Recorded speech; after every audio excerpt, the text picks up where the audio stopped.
आज बच्चों जो क्लास है एक्सीलेंट बायो इंस्टीट्यूट में हम लोग क्या पढ़ने जा रहे हैं? सेल कोशिका के विषय में हम लोग पहले से भी जानते हैं और आज हम कोशिश करेंगे कि आपको इस क्लास में लगभग छोटी से छोटी चीजें मालूम हो। कोशिका एक कहा जाता है कि शरीर की इकाई होती है। आप लोगों ने 100 रुपया देखा होगा। 100 रुपया किससे मिलकर बनता है? एक एक रुपए से मिलकर बनता है। माने एक एक रुपया जब मिलता है तो 100 रुपए का निर्माण होता है। ठीक उसी प्रकार यदि हम देखें कि यदि हम समझने की कोशिश करें तो निश्चित तौर पे यदि हम 100 रुपए को शरीर मान लें और 1 रुपए जो हम कह रहे हैं एक एक रुपए के मिलने से बनता है, तो 1 रुपए जो होता है यदि उसकी कोशिका है तो इसका मतलब है कि जो 100 रुपया जो है वो एक शरीर था और एक एक रुपए के मिलने से वो बना। तो इसका मतलब है कि कोशिका की एक एक कोशिका के मिलने से शरीर का निर्माण होता है।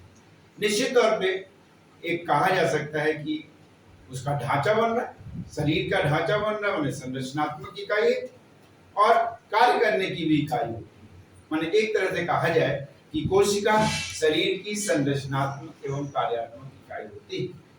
निश्चित तौर पे यदि हम देखें तो ये प्रैक्टिकल में भी हम देख सकते हैं। अब यदि हम सीधे बात करें कि यदि कोशिका है तो जिस प्रकार हम लोग अपने घरों में क्या होता है कि हमारे माँ बाप क्या करते हैं कि एक सिद्धांत बनाते हैं, बेटा वहां नहीं जाना, बेटा वहां नहीं खाना, उसके घर जाना नहीं, उसके घर आना नहीं। तो इसी तरह पे कोशिका भी एक सिद्धांत के रूप में कार्य करती है। इसको बताने का श्रेय दो दोस्त थे, स्लाइडेन और स्वान। दोनों ने मिलकर इसको हमें बताया था। स्लाइडेन और स्वान ने दोनों मिलकर इन्होंने बताया, कोशिका सिद्धांत को बताया। और कोशिका सिद्धांत क्या होता है भाई? कोशिका एक बना बनाया उनके पास मिला हुआ था कि कोशिका जीवन की इकाई होती है। दूसरा, कोशिका में एक ऐसी चीज पाई जाती है जिसको हम जीव द्रव और इंग्लिश में प्रोटोप्लाज्म कहते हैं। और प्रोटोप्लाज्म क्या होता है? ये जीवन की संरचनात्मक और कार्यात्मक रूप से नहीं कहते, सीधे कहते हैं कि कोई माने जीव द्रव्य जो होता है में जीवन का सार होता है। कहने का मतलब जीवन के सारे लक्षण उसमें उपस्थित होते हैं। वो कोशिका सिद्धांत का दूसरा पार्ट था। और तीसरा यदि हम देखें तो ये कह सकते हैं कि कोशिका जो है उसमें अपने जैसे नई संतान कोशिका के निर्माण करने की क्षमता होती है। इसका मतलब कि कोशिका में विभाजन करने की क्षमता होती है। अब यही चीज हम बोर्ड पे हम देखने की कोशिश करते हैं कि कोशिका सिद्धांत क्या है। तो ये जीवन की कार्यात्मक इकाई होती है। इसमें जीव द्रव्य पाया जाता है जिसमें जीवन के सारे लक्षण पाए जाते हैं। इनमें विभाजन करने की क्षमता होती है। यहाँ विभाजन करने की क्षमता का क्या मतलब है कि कोशिका अपने जैसे नई कोशिका संतान कोशिका को बनाने की क्षमता रखता है। अब ये कोशिका अब देखें तो कोशिका के कितने प्रकार होते हैं। ऐसे कोशिका को हम बहुकोशिका, एक कोशिका माने यूनिसेलुलर और मल्टीसेलुलर के रूप में जानते हैं। लेकिन जो कोशिका है उसको दो रूपों में हम बता सकते हैं। एक जो कोशिका होती है जिसे हम प्रोकैरियोटिक, जो प्रिमिटिव सेल पहले की कोशिका को हम बता सकते हैं कि पहली कोशिका सबसे पहले मिली होगी तो जीवाणु और हरे नीले शैवाल को हम साइनोबैक्टीरिया कहते हैं।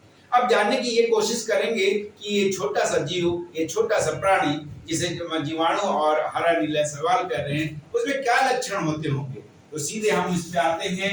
तो प्रोकैरियोटिक कोशिका, इसमें केंद्रक कला का अभाव होता है।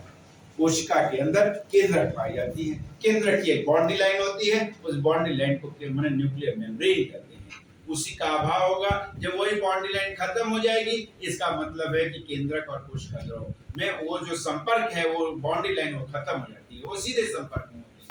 दूसरा यदि हम बात करते हैं, इसमें सभी जीवित कोशिकाएं नहीं पाए जाते। यहाँ सेल ऑर्गेनिज्म का मतलब होता है कि उसमें पाए जाने वाले कोशिकाएं जो आपको एनर्जी देते हैं, आपको हर तरह की कार्य करने की क्षमता देते हैं, जैसे माइटोकॉन्ड्रिया, गोल्गी बॉडी, माने उसके बाद लाइसोसोम, उसके बाद एंडोप्लाज्मिक रेटिकुलम, ये सारी चीजें नहीं पाई जाती।